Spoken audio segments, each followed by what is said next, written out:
MTS reporting में एक बार आपका फिर से स्वागत है। बात करेंगे आज उत्तर प्रदेश में होने वाले शपथ ग्रहण की। तो बता दें कि उत्तर प्रदेश विधानसभा चुनाव में भारी जीत दर्ज हासिल करने के बाद योगी आदित्यनाथ लगातार दूसरी बार मुख्यमंत्री पद की शपथ लेंगे। शपथ ग्रहण समारोह की तैयारी Atal Bihari Vajpayee international cricket stadium Ekana में पूरी होगी। शाम 4 बजे एक बार फिर मुख्यमंत्री योगी आदित्यनाथ शपथ ग्रहण करेंगे और इस बार भी वो 2017 की तरह ही हिंदी भाषा में शपथ लेने की तैयारी में है। आपको बता दें कि योगी सरकार में अधिकांश मंत्री ऐसे हैं जो हिंदी में ही शपथ ले सकते हैं। हालांकि कुछ मंत्रियों के अंग्रेजी में भी शपथ लेने की चर्चा हो रही है।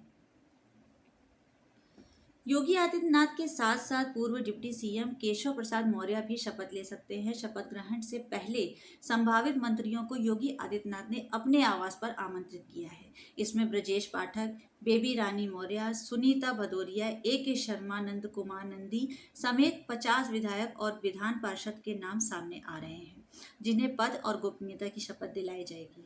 हालांकि इस बार कानपुर के गोविंद नगर विधानसभा सीट से विधायक सुरेंद्र मैथानी ने विधायक पद की शपथ लेने के लिए अपनी भाषा को जो चुनाव किया है, वो उन्होंने कहा है कि वो संस्कृत भाषा में शपथ लेने की इच्छा जता रहे हैं। हालांकि अभी तक उनका नाम कहीं भी किसी भी तरीके से अभी तक मंत्री पद की किसी मंत्री पद के दौर में कहीं भी दिखाई नहीं दे रहा है, लेकिन उन्होंने अपने भाषा का चुनाव कर लिया है। अब देखने वाली बात यह है कि जहां पर अंग्रेजी में, संस्कृत में, हिंदी में सभी भाषाओं में शपथ ली जा रही है, वहां पर उर्दू में शपथ लेने का भी किसी का नाम सामने आता है या नहीं। वैसे भी उर्दू एक विशेष भाषा बनी हुई है आजकल इस वक्त के दौर में। आगे बात करेंगे, योगी आदित्यनाथ ने जब पहली बार शपथ लिया था 2017 में, तो जो उन्होंने गोपनीयता की शपथ लिया था उसमें उन्होंने हिंदी भाषा में शपथ लेते हुए क्या कहा था, आपको हम ये बताते हैं।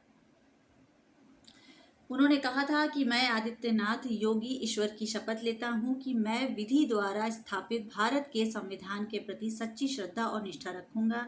मैं भारत की प्रभुता और अखंडता को अक्षुण्ण रखूंगा। मैं उत्तर प्रदेश राज्य के मुख्यमंत्री के रूप में अपने कर्तव्य का श्रद्धापूर्वक और शुद्ध अंतःकरण से निर्वहन करूंगा तथा मैं भय या पक्षपात, अनुराग या द्वेष के बिना सभी प्रकार के लोगों के प्रति संविधान और विधि के अनुसार न्याय करूंगा। उन्होंने पिछली बार शपथ में ये बात कही थी। जाहिर सी बात है कि इस बार भी शपथ लेते समय वो इस बात को दोहराएंगे।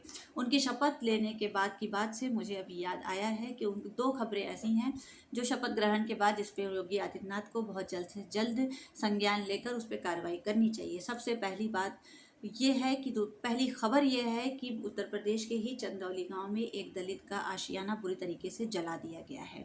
वो बेघर हो गए हैं, लोग परेशान हैं, उनके घरों को जला दिया गया है। उनके घरों को जलाने का कसूर क्या है ये पता नहीं चल पाया है, लेकिन दलितों ने अपने बयान में ये कहा है कि जिस राम राज्य को लाने के लिए शपथ ग्रहण की जा रही है, जिस राम राज्य को लाने के लिए दोबारा चुनाव को जिताया गया है, वही योगी सरकार जो है एक बार फिर से अपना कामकाज दिखा रही है। सरकार को हमारी कोई परवाह नहीं है और उस दलित का घर जल चुका है, अभी वो बेघर हो चुके हैं। इसी से जुड़ी दूसरी खास खबर है जौनपुर के बदलापुर से आ रही। जौनपुर के बदलापुर में कई दलित महिलाओं को निर्वस्त्र करके पुलिस वालों ने पीटा है। अब समझने वाली बात यह है कि आखिर इन महिलाओं का कसूर क्या था, पुलिस को ये पावर कहाँ से मिली और उन दलित महिलाओं को क्यों पीटा गया है, उन्होंने क्या गुनाह किया था या उन्हें किस बात की सज़ा मिली है। उन्हें इस बुरी तरीके से पीटा गया है कि उनके निर्वस्त्र अंगों को देखा नहीं जा सकता है, जहाँ पे गहरी चोट के निशान हैं। अब साथ ही अगर आज इस तरह की खबरें भी साथ में जुड़ी हैं तो ये बहुत ख़ास अपील है उन दलितों की भी और ये जानने वालों की भी, जो भी ये खबर जान रहे हैं। तरह तरह की खबरें आ रही हैं। साथ ही मथुरा में आपको बता दें कि बहुत सारे ऐसे मुस्लिम परिवार हैं जो बजरंग दल के अत्याचार से, पुलिस वालों के उससे षड्यंत्र से जो उनके साथ मिलकर कर रहे हैं। वहाँ के बहुत सारे ऐसी मुस्लिम फैमिली है जो मथुरा में अपने घरों को ताला लगाकर भाग गई है। अब